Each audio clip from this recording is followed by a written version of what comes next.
Hi மக்களே, நம்மகிட்ட மஹிந்திரா ஃபொலேரோ சேல்ஸ்க்கு வந்திருக்குங்க. BS6 2023 model. October month delivery எடுத்திருக்காங்கங்க. நம்பர் ஆஃப் ஓனர் ஃபஸ்ட் ஓனரில் இருக்குங்க. வெறும் 4000 கிலோமீட்டர் தான் ஓடிருக்காங்க. அதுக்கும் ப்ராப்பர் கம்பெனி சர்வீஸ் ரெக்கார்டு வச்சுருக்காங்க. இன்சூரன்ஸ் லைவில் இருக்குது. 2026 வரைக்கும் லைவில் இருக்குங்க. Vehicle diesel variant, manual transmission. வெறும் 6 மந்த் யூஸ் பண்ணியிருக்காங்க கார், அவ்வளோதான். வண்டி நீட் அண்ட் க்ளீனாக வச்சுருக்காங்க. புது வண்டி. வண்டி லொக்கேஷன் வந்து திருச்சிங்க.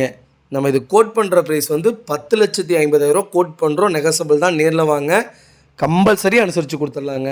இதுக்கு 90% லோன் பண்ணி கொடுத்துட்லாங்க. ஃபொலேரோ நிறைய பேர் கேட்டிருந்தீங்க. ஒயிட் கலர்லேயே வந்திருக்கு. மறக்காமல் வீடியோ செக் பண்ணி பாருங்கள். மறக்காமல் நம்ம சேனலை சப்ஸ்கிரைப் பண்ணாதவங்க சப்ஸ்கிரைப் பண்ணி பாருங்கள். ஷேர் பண்ணுங்கள், லைக் பண்ணுங்கள், கமெண்ட் பண்ணுங்கள். இதேமாதிரி உங்கள் காரும் சேல்ஸ் பண்ணணுன்னா ஸ்க்ரீனில் தெரியுற நம்பருக்கு கால் பண்ணுங்கள், வாட்ஸ்அப் பண்ணுங்கள். கண்டிப்பாக டீட்டெயில் சொல்கிறேன். ரொம்ப ரொம்ப நன்றிங்க.